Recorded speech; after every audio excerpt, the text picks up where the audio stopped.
Bonjour, voici une autre façon de farcir nos poitrines de dindon. Habituellement, on incise la poitrine dans l'épaisseur, on farcit et on ficelle. Pour cette recette, nous avons besoin de 2 poitrines. Il y a un côté lisse, on retourne et on incise dans la longueur, comme ceci. On fait attention de ne pas atteindre le bout de la poitrine. On fait exactement la même chose avec la deuxième poitrine. Vous remarquez, on a enlevé les petits filets préalablement. Nos poitrines sont prêtes à être assaisonnées de sel et de poivre. Pour cette recette de farce, nous avons choisi de mettre des shiitake poêlés, du céleri, du canneberge et de la mie de pain séchée trempée dans du lait. Vous pouvez choisir la farce de votre choix. On dépose la farce au centre de l'incision, on tasse bien. Ceci va permettre que la farce reste bien à l'intérieur du rôti. On dépose la poitrine par-dessus l'autre, tête bêche, en faisant attention de bien superposer les 2 farces. Nous allons maintenant ficeler, en commençant par le centre, sans trop serrer pour éviter de faire sortir la farce.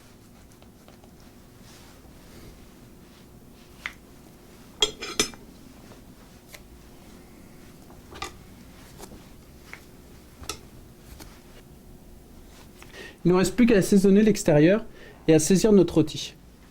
Nous allons maintenant saisir notre rôti dans de l'huile chaude.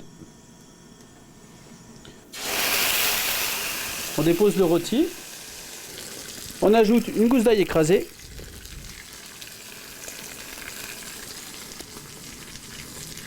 un petit peu de thym, des oignons taillés grossièrement. On ajoute une noisette de beurre. Les oignons et toute la garniture aromatique va éviter de faire brûler le beurre. La première face est déjà saisie, on retourne pour saisir l'autre face. Le rôti est maintenant prêt à être mis au four.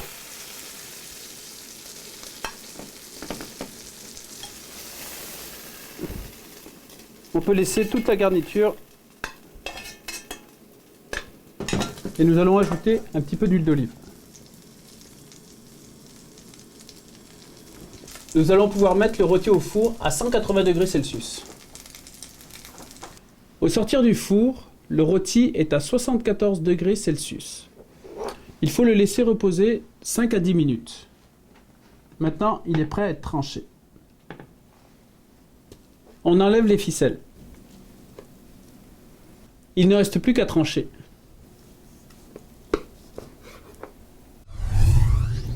On distingue bien la farce au centre des 2 poitrines. La farce est restée vraiment à l'intérieur des 2 poitrines. Votre rôti est prêt à servir avec une garniture ou une sauce de votre choix. Je vous souhaite un bon appétit.